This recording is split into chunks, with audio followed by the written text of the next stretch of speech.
to the AT Center at TCNJ. This webinar series is titled Unleash Your Technology and is presented by Mike Marotta. This module is focused on built-in accessibility features to support individuals who are transitioning into employment. Mike Marotta is a RESNA certified assistive technology professional and inclusive technology evangelist who has been providing direct services to individuals with all types of disabilities for almost 30 years. Mike is the 2017 ITSD Inclusive Learning Network Outstanding Educator. Mike is a nationally and internationally recognized presenter who was previously a trainer for the California State University at Northridge, providing practical and in-depth training to professionals interested in specializing in assistive technology. Mike runs his own consulting company, Inclusive Technology Solutions, LLC, where he provides services related to providing inclusive technology solutions for all learners. Mike is the director of the Richard West Assistive Technology Advocacy Center at Disability Rights New Jersey and serves on the CAST Accessible Educational Materials and the Center on Inclusive Technology and Education Systems advisory boards. Mike is also the founder of EdCamp Access New Jersey and co-moderator of the weekly AT Chat on Twitter. Let's listen to Mike. Hey everybody, welcome to our webinar talking about how to incorporate assistive technology into the transition process to support employment. We'll dig through some examples of that today. I'm very excited to be here with you all as we discuss this. That's me. That's me on the side. That's me on the slide. My name is Mike Marotta. I'm an assistive tech specialist. I'm also a college professor. I teach an adjunct course at Ramapo College on assistive technology. I'm also the director of our New Jersey Assistive Technology Act program. So excited to be here with you. There's my contact info if you want it. I'll put that at the end too as we wrap up so you can connect with me again. I'm very excited to be here talking about this topic. I really like this topic. I like the idea that this hits on if you're looking to have a happy person present to you, I'm a happy person, and I'll tell you why. Because we're going to talk about process. I love talking about process. We're going to talk about making sure we understand the needs of our individual before we put technology into place. I love talking about that. And then we'll talk a little bit about tech. We're going to talk about assistive tech. We're going to do it in a little different format than you may be accustomed to. I'm going to fold assistive technology into the conversation of the principles of universal design. Now, if you're from education, we're not talking about universal design for learning. We're talking about universal design. Program architectural access, those kinds of conversations. So we'll talk about that. There's the principles of UD, and we'll drop some examples in of some tech as we go through. But why not start with the definition, right? We think about this idea of what are we talking about with assistive technology? And we're talking about this idea of devices and services. We'll go devices first. It's the stuff. It's everything people want to talk about, right? It's the technology tools themselves. The official definition, there it is. Any item, piece of equipment, or product system, whether you acquire it commercially off the shelf, modify it, or customize it, that you use, here's the key. All of that other stuff, those first two chunks are basically telling you it can be anything. An AT device can be anything. Bottom chunk is the key there. You're using that tool to increase, maintain, or improve the functional capabilities of an individual with its disability. That's what makes things AT. That last chunk. It's a very specialized, specific, focused solution for that person to be more functionally capable as we go forward. So that's what makes it AT. So AT, the stuff, it can be anything. If we were here in person with each other, I would say to you, is this AT? And we'd hold up a bunch of stuff and you'd get the idea that after a while, yes, everything can be AT. The other side, not nearly is spoken about as much, which is unfortunate because this is the side that impacts whether the tools actually work. This is the service piece of it, the service aspect of the definition. Any service that directly assists that individual with a disability in the selection, acquisition, or use of an AT device. That's an AT service. Like I said, sometimes that's the part that slides away, and people don't really give that the level of importance it deserves.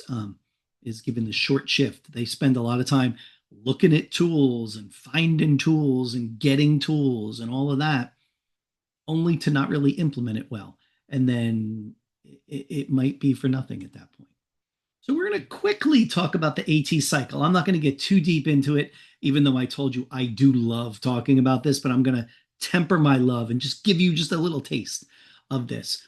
But we're thinking about this idea of our service process here as this kind of four-step cycle. We're considering the AT. Notice I'm not saying assessing for AT. Those two things are different. We're doing consideration here. Understanding the person, having conversations about it, asking questions, identifying possible solutions, the consideration for that. Then we're providing the technology to the individual. Then we're looking to implement it effectively. Providing it and implementing it are two very different things. Again, people sometimes will combine those two and say, well, I gave it to you, so it's implemented. No, you gave it to me. Now let's figure out how to implement it.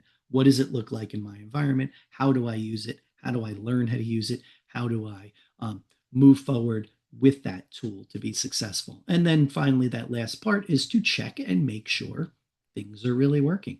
Performance monitoring, looking forward, collecting data, analyzing that data, making a decision.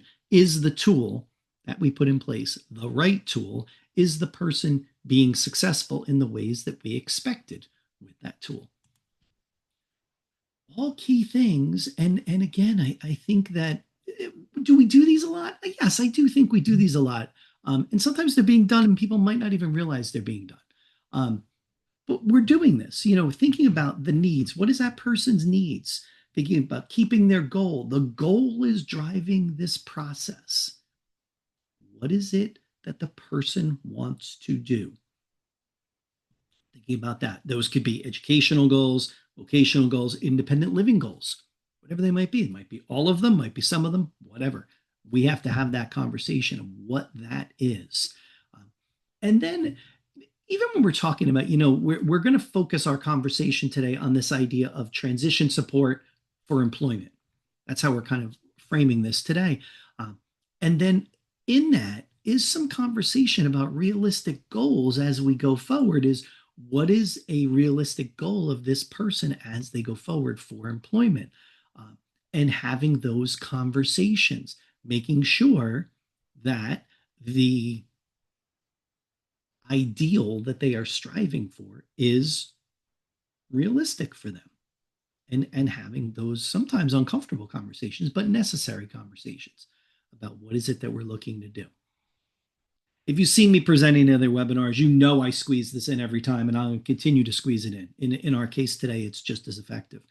Talking about the SET framework by Joy Zabala, the idea of considering these four key areas. The student, what is the student's needs and abilities, likes and dislikes, expectations for technology? What is it we're striving to do? Look at for them, how are they using technology? Where are they going to be using it? If it's employment, so we're talking about employment now, what does that workplace look like? What are some of the aspects of that that might be beneficial for this person as they go forward? What are the tasks they need to do? Let's look at job descriptions. Let's understand what it is that job entails. And then finally, I always say this, finally, the tools. We'll talk about them, but we'll talk about them at the end. We don't talk about tools at the beginning because we don't understand what tools we need. We need to have an understanding of what is it we're looking for. And we get that from looking to the student, looking to the environments, looking to the tasks.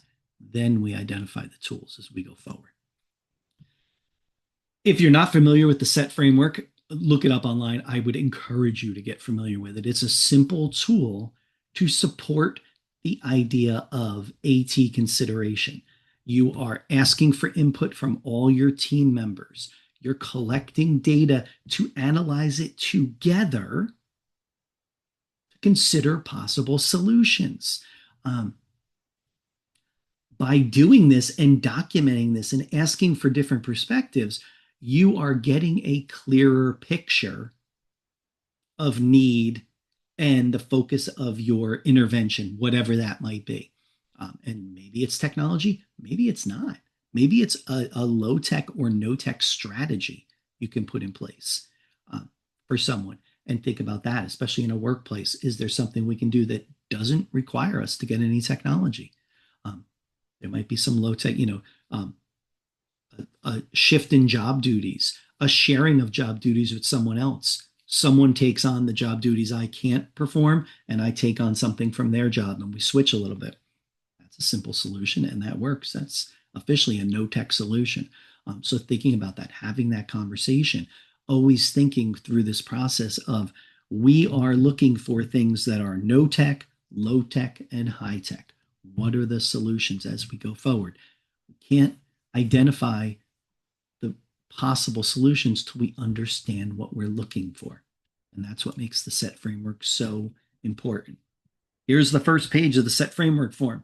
If you've never seen it, bask in its glory. If you have seen it and used it, you know how effective this can be. Each person in the team is given a form, whether they fill it out electronically online or they take a piece of paper like this and fill it out, whatever it might be. You're asking them to provide the information that they know about this person. And what does that do? It paints us a clearer, more complete picture of the individual. Who are they? Where are they going to be? What are they expected to do? The beauty of this version of the SET framework form that I'm showing you now is there is no column for tools right now. Tools is not part of the conversation yet. It will be part of the conversation, but this visually reminds people that that is a part of our process that we're not at yet. We are talking about this part, understanding need, figuring out what it is that we are looking to accomplish as a team for this individual. The second page of the form, of the SET form, gives us opportunities to brainstorm tools. We're brainstorming tools only after we have identified what the issue is, because now we have a clearer picture of the kinds of tools we need, the kinds of features those tools have to have in order to help that person with the functions they need to complete. So that's guiding us through how we look at technology. And it's forcing us to look at technology in a very feature first field of vision, like looking at not getting hung up on what something is called, how much it costs, how available it is. No, this is what we need technology to do. And then does this tool over here do that? Great. If it does, then that might be an option. If it doesn't, then it's not an option. I think that's really powerful. We start to think about this idea of guiding us through this work and then having documentation to go back to later to say, this is why we went in the direction we went. This is what the information told us as we go forward. Will we always be right? No. If we do the SET form correctly with a bunch of possibilities for tools, will we have backup tools we can explore? We definitely will. So it gives us opportunities as we move through this to regroup, look at other options, and then go forward and do the same kind of planning for implementation. So we have the SET form that is very student focused. That is all about identifying student needs and documenting that. So that's the student side of it. What about you as a program? You as a school, you as a team, how do you do this? One way to look at that is through the quality indicators. So the group called QIAT, QIAT, has our quality indicators for AT services. You see the list there of all the focus areas. And guess what? The first 5 walk you through the entire process: consideration of needs, assessment of needs, adding AT into the IEP, implementation, evaluation of effectiveness. That was our cycle from before in the slide previous. And then we have indicator areas for transition, administrative support, and professional development. So we have some focused indicators on that. The quality indicators are best practices statements. It's not a checklist that you go through and say, I do that, I do that, I do this. No, instead, it's statements asking you, how do you do this?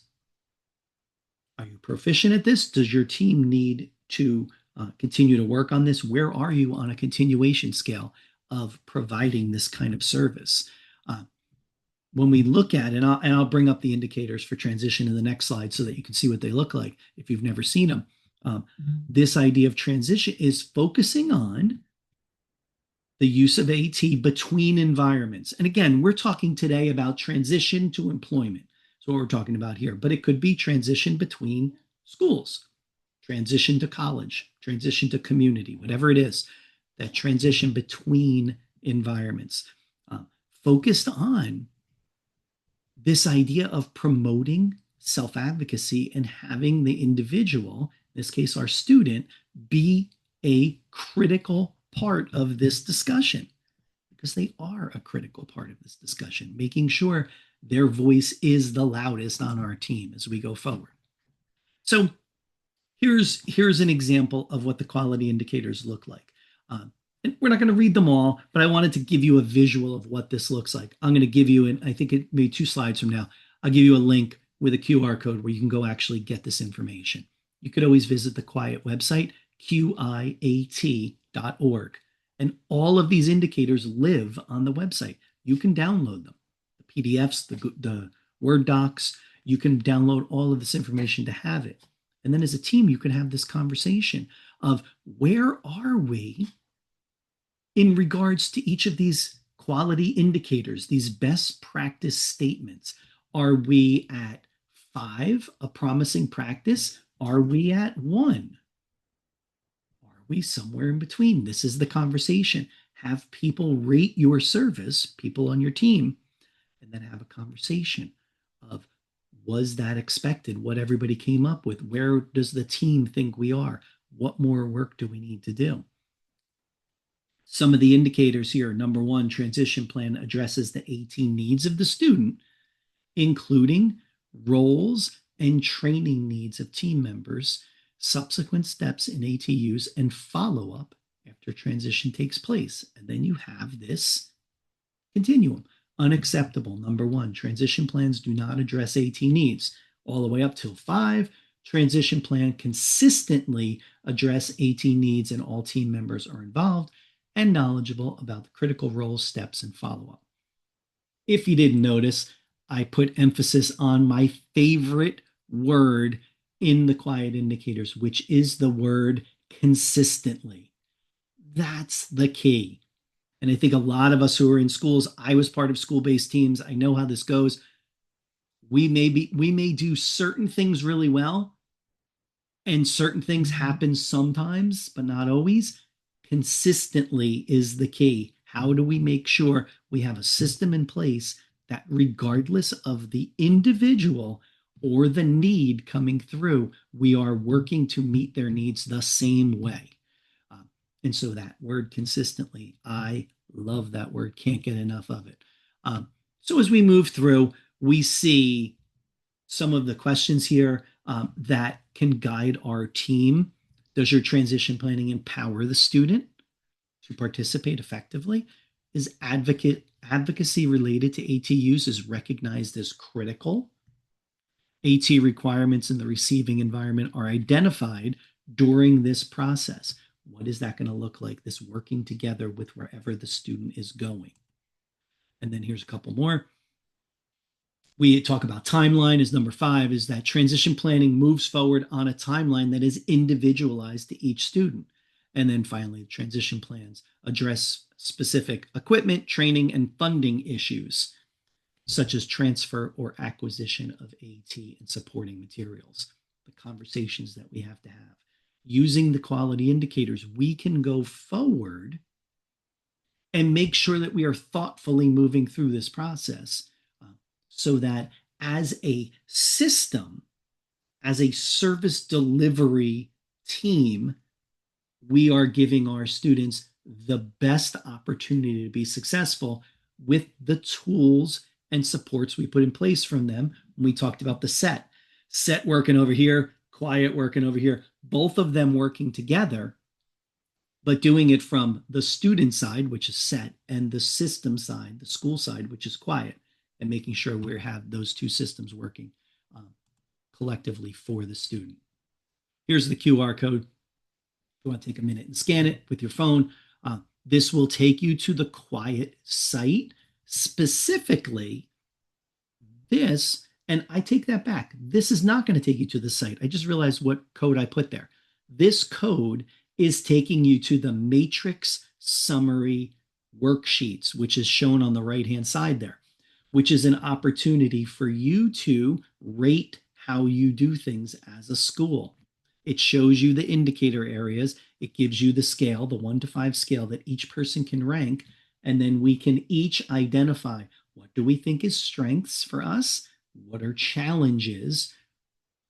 What actions do we need to do to improve? And each person can be part of this process. That's actually the QR code is going to take you to the PDF, which I have in my Google Drive, which will let you download all of them. I'm just showing you the transition one there. It's a multi-page document, which has each of the indicator areas in there. So if you want to do this for all of the areas of your service, great. I'm all for that too. But this will take you for sure to the transition one. You can get that. This is where we start to figure out how we're doing things to ensure that as we move forward, we are setting our students up for success because we have a thoughtful process to support them as they go forward. So that's the process piece. Thank you for hanging on with me while I talked about that. We'll talk about stuff now. Don't worry, we'll dive into tech, and we'll do it now in the context of the principles of universal design. That gentleman right there is Ron Mace from the Center for Universal Design at North Carolina State University. He is the gentleman that kind of created these principles as he went forward to think about this. His quote there says, universal design is the design of products and environments to be usable by all people to the greatest extent possible without the need for adaptation or specialized design. That is our goal. Universal design is our goal. Ron Mace and his team came up with a list of areas and principles that we will look at. When things don't meet that goal, how can we provide some accommodation within the system, within the environment to support them? All the while thinking about, and I love this picture, this idea of there's a park and it's got these really nice paved sidewalks that are at 90-degree angles that you can go up here and make a left-hand turn. Or you can do like this lady. Sorry, I think it's a lady. I'm pretty sure it is. She walked across the grass like everybody before them. Because you can see the grass is worn down into dirt. And so the user experience versus design. We can design things that look one way, but is it usable for the individual? We're trying to find that balance here of creating things that are usable and still have some design elements to them that are favorable to the people in the environment. So here are our principles of universal design. And I've positioned us this way to talk about it because it helps us as we move through, especially if you're out in the community at a job site. These principles are, to me, they feel more palatable for employers. Like I can talk about this with employers and it simplifies what I'm trying to do. And it gives them some pretty good indication of the direction I'm looking to approach this from, with the individual, with the suggestions I make for solutions. So we have equitable use, flexibility of use, simple and intuitive to use, perceptible information, tolerance for error, low physical effort, and then finally, last but not least, size and space for approach and use. Those are the principles for universal design. So what I will do in our time, the kind of the time we have left, we'll break each one down into some of its key characteristics, and then I'll show you an example or two that have some technology. That doesn't mean they're the only ones, but they're quick ones that we can talk about as we go forward. So as we think about equitable use, The design is useful and marketable to people with diverse abilities. Okay? Equitable. Anyone can come into this space and be successful. Some of the key characteristics: we provide the same means of use for all users. We avoid segregating or stigmatizing any users. Privacy, security, and safety should be equally available. And then finally, and I think this is key for everything, make the design appealing to all users. Things that don't look nice, people won't use. It's why for the longest time, assistive technology tools were sometimes abandoned, is that they looked too medical. They looked too different in the environment. People weren't going to use them. So this idea of how do we bring things into an environment that don't stand out? One of the best ways we can do that, I feel like it's a cheap answer right now for me, but I'm going to take it anyway, is, are we maximizing the technology tools to customize them to meet each person's diverse ability?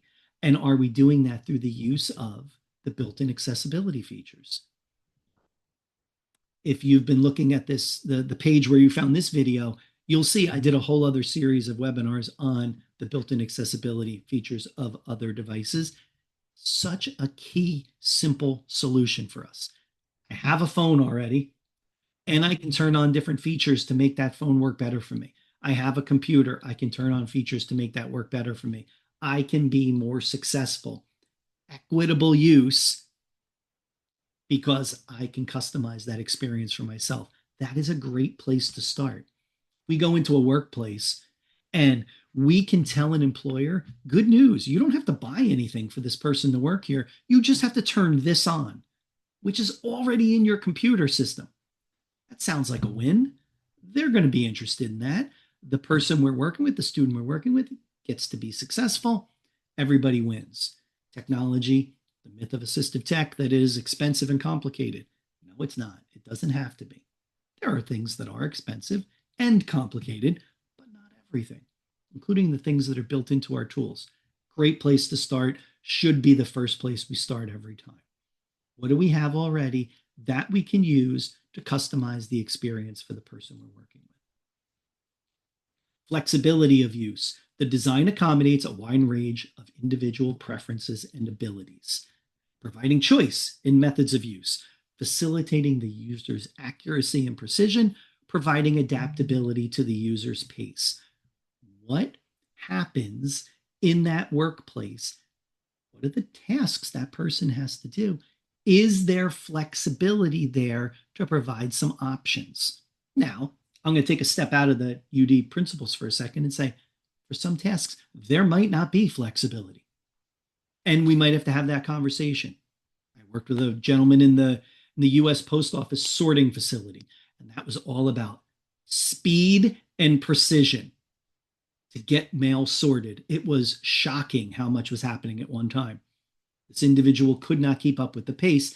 It was not only stopping him from doing the job, it was actually unsafe for him because he was not able to keep up with the pace. So we had to have a different conversation about what else can we do if the person can't work in this space. So think about that, this flexibility. Is it possible? And if it is, here are some of the ways to look at: choice and methods, facilitating the accuracy and precision, and providing adaptability. What does that look like? Here, the design accommodates a wide range of individual preferences. I'm going to show you a simple one. It's your calendar. Facilitate the user's accuracy and precision with a calendar, whether it's the calendar in your phone, which is mine on the left, which I'm sorry, but I like color. That's just the way I do it.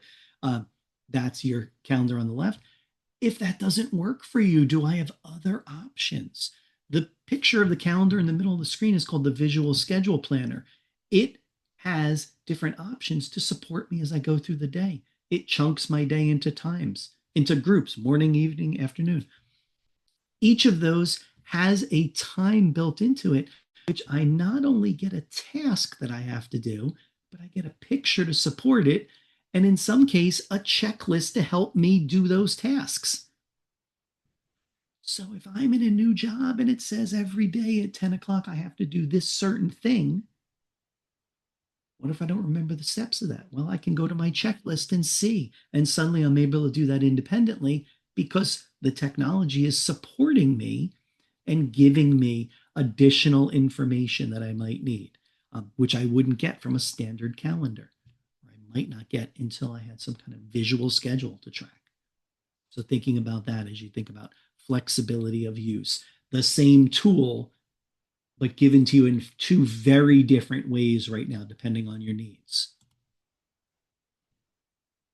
Number three, simple and intuitive to use. And by the way, each of these steps could be an hour in itself easily. We could talk about any of these. So I'm giving you a snapshot, but I want you to come back to these main pages, which has the definition and the examples.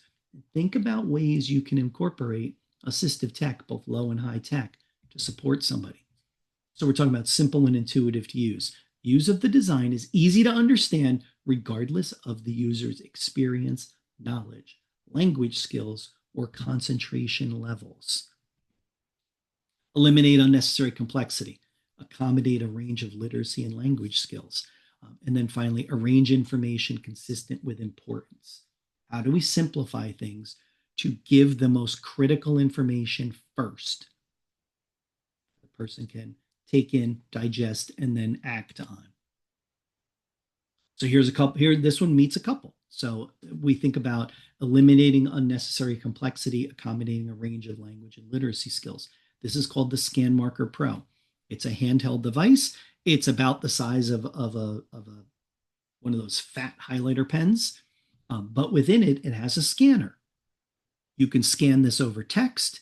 It will put the text on the screen. It will read it out loud to you. It can translate the text.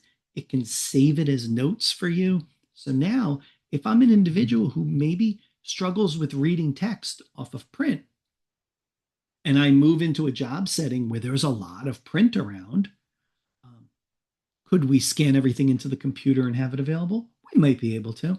But could I also have a tool like this available, and the individual, as they move through their tasks throughout the day, simply scans text to listen to it and then move forward? This might be a nice option. Again, it's small enough. It doesn't look different. I guess if you really looked at it, it's different, but it's not different enough that someone might stop using it. And it can fit in your pocket, carry it around with you, and you make that support for yourself available when you need it. And I think that's a really great tool. That's the Scan Marker Pro. Cost wise, $250 ish, give or take. You could look it up. You could pause right now and go look it up. I feel like that's about what it is. But those kinds of options are out there. Here's another one. I talked about in the previous slide where we looked at the calendar and it had the checklist of tasks and the steps. How about a visual schedule? Thinking about this idea of creating a visual schedule on a device that I can move through digitally, and it provides me some level of support. This is called First Then. And this app works on your devices and allows you to break big tasks into smaller steps. I can check them off. I can get additional information. I can have it read out loud to me, whatever it might be. So as I move through steps of a task, I have this extra support. You could do that low tech with a poster board and some markers. You could do that if that works, and that's a good conversation to have. One of the previous places where I worked, we had a gentleman there who did our janitorial work, and our director had said to us, "Can you give this person an iPad with the list of his tasks on it so he could follow it?" And in talking to our friend who worked for us, or his name was Kenny, in talking to Kenny, he said, "I don't want an iPad. I'm in and out. I have buckets of water around." He got very nervous about ruining an iPad. And his idea was, could I have a list of everything I need to do, and I can just follow the list every day? Trip to Dollar Tree and a poster board later, and suddenly he has his list, and it's attached to the wall, and he's successful. So the concept was breaking big tasks into little steps. How we did it could have been a poster board, could have been an iPad. That was the conversation to have with him, of what we needed to do in order to be successful, so he could move through it and feel comfortable with it. Thinking about perceptible information. Number 4, the design communicates necessary information effectively to the user, regardless of ambient conditions or their sensory abilities. There's a lot of text on this screen. I'm sorry. I'm not really helping your sensory abilities here. I apologize. Uh, thinking about, we think about perceptible information, different modes. Ooh, that's kind of UDL-ish if you know UDL. Multiple modes of representation, pictorial, verbal, tactile. For redundant presentation of information, provide adequate contrast between essential information and the surroundings, maximize legibility of essential information, and then finally, provide compatibility with a variety of techniques or devices used by people with sensory limitations. So when we think about that, how do I make sure the information gets to me? Here's a great example. This is an app called Seeing AI. If you've never heard of this, this works on your iPhone and your Android phone, works anywhere. And it's a free app. Basically, what it allows you to do is it hijacks your camera and uses that to take pictures of things in your environment, and then it announces to you that information. So maybe I have a piece of paper on my desk with some directions on it. I could hover over that and it would read me what was on the piece of paper. Maybe I have an item with a barcode on it. I could scan the barcode. It would tell me what that item was. I could take a picture of a person or the environment, and it will announce to me the key aspects of the visual information in front of it. So it's giving me information if I'm not able to A, see it, or B, process that information. So it's helping me along with that. And I can put that on my phone. I can move through the space being relatively independent using the camera to gather information from the environment. So that's called Seeing AI. Number 5, tolerance for effort. The design minimizes hazards and the adverse consequences of accidental or unintended actions. So how do I arrange things in an environment to minimize hazards? Things that I use the most are most accessible to me. Anything that's hazardous is eliminated, isolated, or shielded. One of my favorite stories about the most used elements are most accessible. I'll do that one first because I have a picture. I'll just describe it.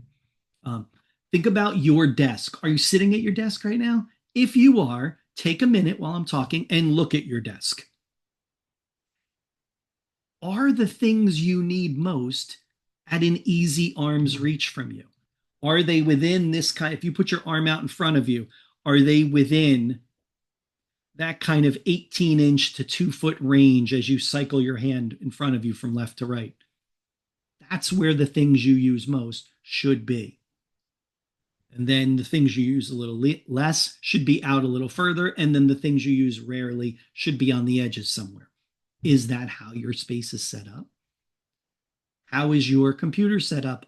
Are you looking directly ahead from your keyboard and mouse to your screen? If you're using a phone or a tablet right now, is it set up in a way that's comfortable for you to view it and interact with it? What does that look like? Those kind of pieces become really key. This is all about the space. Are your cords hidden? Are any tripping hazards gone? Are there things that are marked out visually so I know to be careful about them? Those kinds of pieces as we move into a workspace. Do you get support from your technology? If you're using a smartwatch, does your smartwatch give you pieces of information that helps you out? Things are too loud. Your heart rate has increased, or it looks like you've fallen. Are you okay?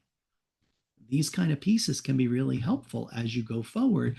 And I think we're only at the beginning of how valuable these kinds of tools will be and and how ubiquitous they will become as we move forward with technology and we get this continued connection between our phones and the idea, if you've never heard this term, the Internet of Things, things that are internet connected to the larger network that provide us information and support. So thinking about that as you go forward, but this could be a good first start. One of the things that's really exciting, a little sidetrack right now, but that's okay. One of the things that's really exciting in the next update for your iPhone and your Apple Watch is I just read, and I'm recording this in August of 2025, so it might already be out if you're watching this. I just read in the next update, they're going to take live captions, which is on your phone, and have that show up on your watch now. So I could be sitting in a meeting somewhere with my phone away, and I could be watching the captions on the face of my Apple Watch to make sure that I'm included in this environment. That's pretty exciting, this idea of us connecting in these tools. So if you're watching this in the future, hello, and maybe you already have that feature. You didn't even know it.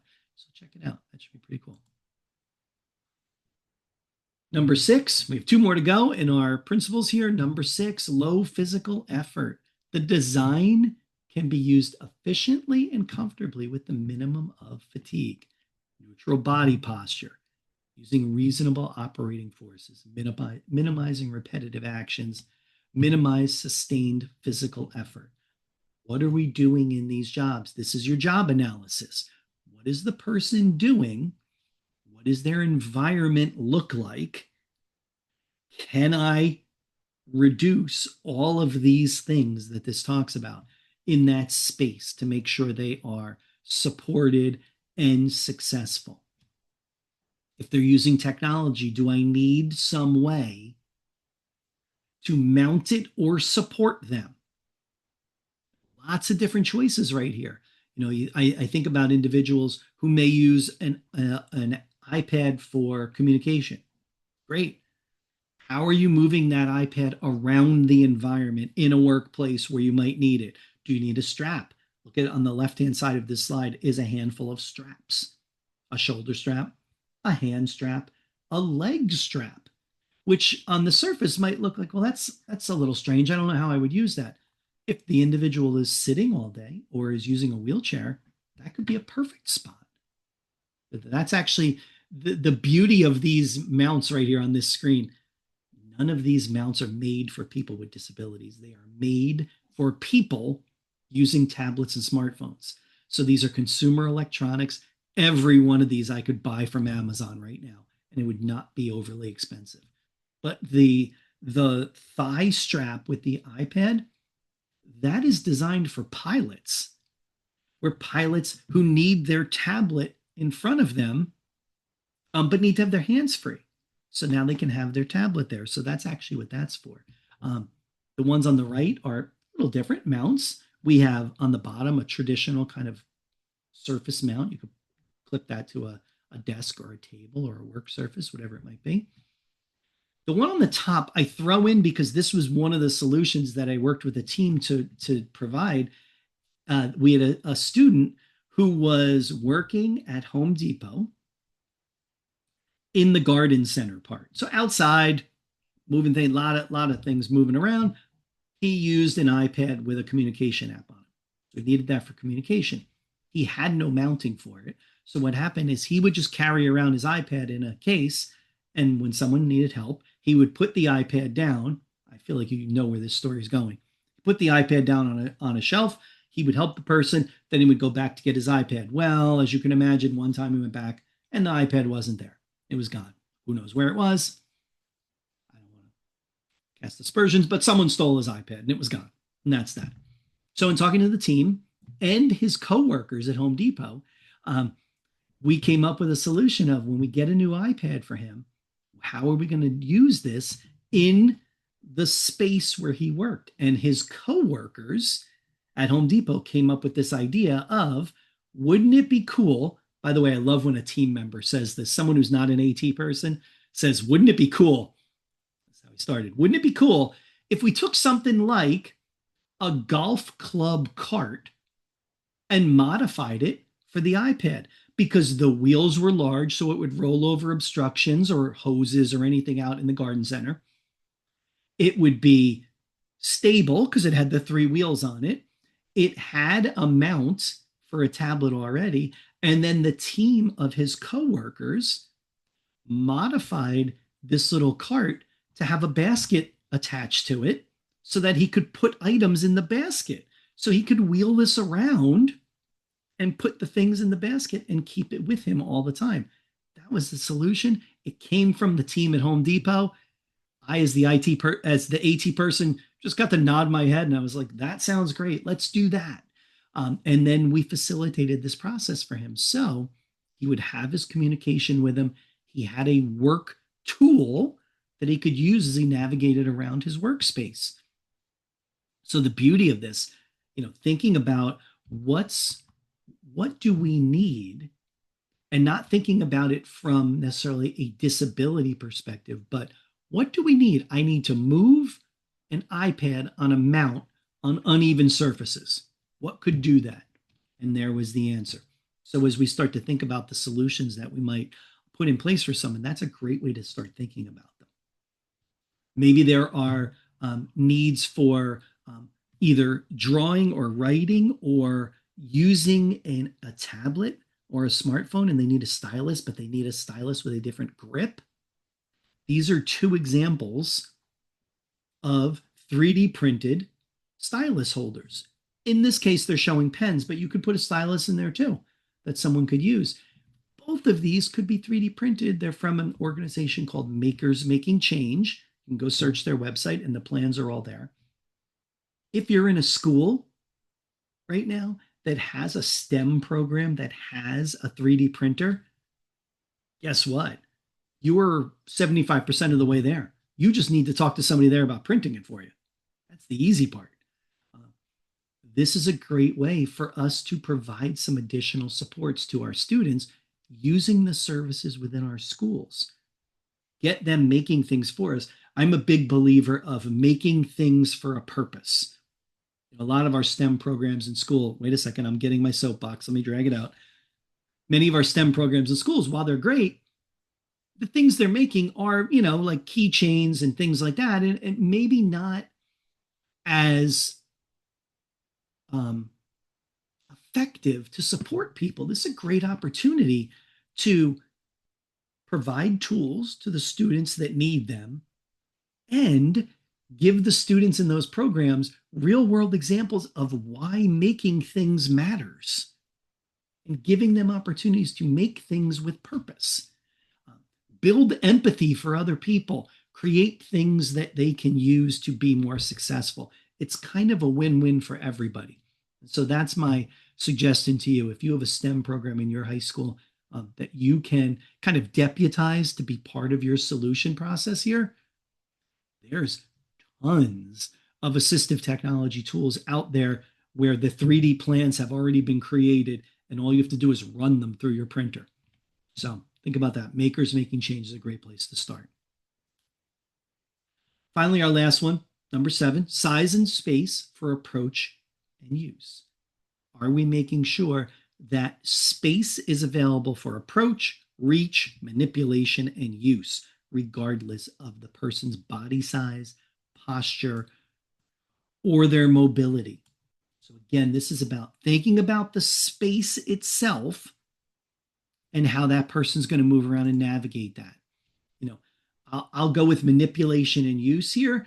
I think space, I think the physical space starts to be pretty straightforward. I know that there's rules for that. You can go search the ADA and it will tell you what kind of space you need.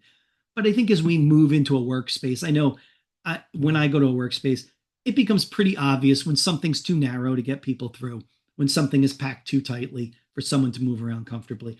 Those, we could always pull out the ADA and say, this has to be 3 feet by 3 feet. But I think a lot of times with employers, we could just have that conversation. Like, do these tables need to be this close? Can we move this display a little bit to open this space up a little? When I think about manipulation and use, I kind of went with the idea of tablets for AAC right now for communication and making sure that is there something on the screen?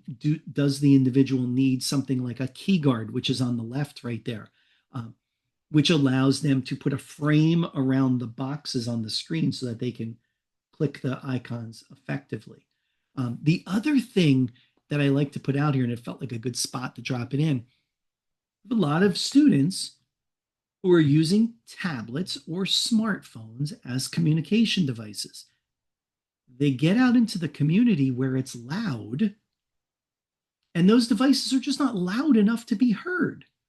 And so their communication is impacted.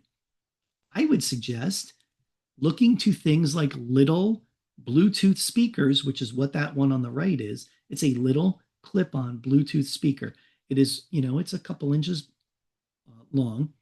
It connects to the device, but more importantly, because it clips on, I can clip that in a different spot so that the sound is coming out in a space people can hear. Not as I hold my phone down to my side and the sound is coming out at my hip level, but instead the sound is being generated and coming out of kind of my head level, like out here where it would normally come out of my mouth. And that in itself can be a huge benefit for someone moving into the community to provide support and be able to effectively use their technology as they go forward. So I would ask you to think about that as you go too. What does that look like for them with their technology use in those different environments? So those were the 7 things. As we kind of wrap them up, I would say to you, here's a couple questions to think about and some thoughts. How can you promote this idea of inclusive employment, accessible employment, whatever you want to call it, with technology? What does that look like? What's in the environment already? What does the student use in school? How does that translate to a work environment? Does it need to be the same? Does it need to be different? Asking those kinds of questions as you go forward. Think about this thought. We're promoting through those principles the idea of universal design. So the idea of universal design is eliminating the need for some job accommodations, but not all. The idea being, if it's in the environment already, I don't need a specialized tool because maybe it's already there.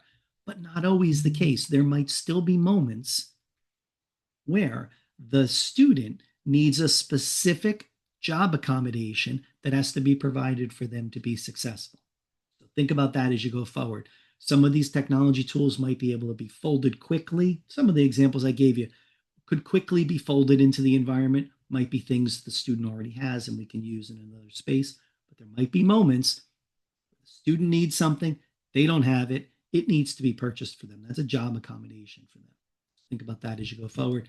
The other thing, this is about something you can promote to employers.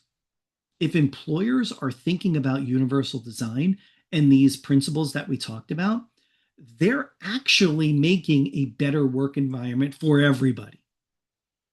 And so that's the beauty of universal design, is that it's looking to make a space that works for everyone.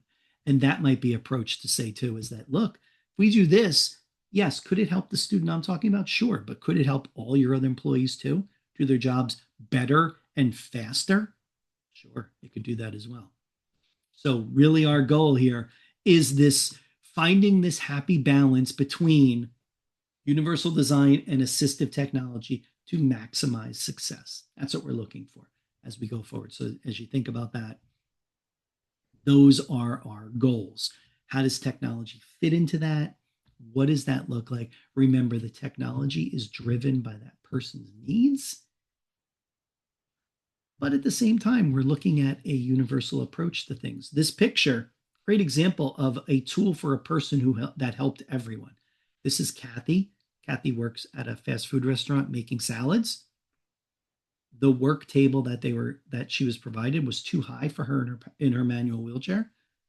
So we created a drawer that slid out. Imagine your keyboard tray on a desk that would slide out. This is in essence a keyboard tray.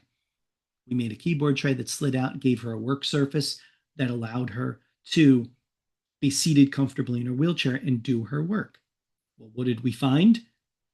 On the days Kathy wasn't at work, guess what? Everybody was fighting over this table because everybody comes in different sizes and it gave them different levels of work surfaces. So this is something that, while it was created for one person, over time, the employer put this on every table. So now Kathy could come to work and not only have to go to her table, she could literally go to any table at all. And it was all set up the same way. It was universally um, delivered across the workspace. So thinking about that idea, something that was specific for her became a universal design feature of their entire workplace. I hope that you learned something here. I hope that these things were valuable to you. I hope this gave you a different way to approach this, both your services that you do as part of your team and how you might approach looking at workspaces with the students that you're supporting. If you have questions or thoughts or you want to talk, let's connect. There's every single way you can connect with me. I don't know that I can come up with any others. Email, website, every social media platform. Go for it. Let's connect. Let's talk a little bit. Let's continue to think about this way that we can provide successful opportunities for our students in employment when using technology and universal design. So again, thank you so much. I hope that this was helpful for you, and I'll see you around. I'll see you soon. Thank you for joining us. Are you a New Jersey educator looking for support or professional development tailored to your district's AT needs? We offer free, customized training and coaching for NJ teachers, paraprofessionals, and families. From hands-on workshops to individual classroom support and small group facilitation, we're here to help. Visit us at atcenter.tcnj.edu to learn more. Have a question? Contact us at atcenter@tcnj.edu. Please like this video, leave a comment, and subscribe for more content on all things assistive technology.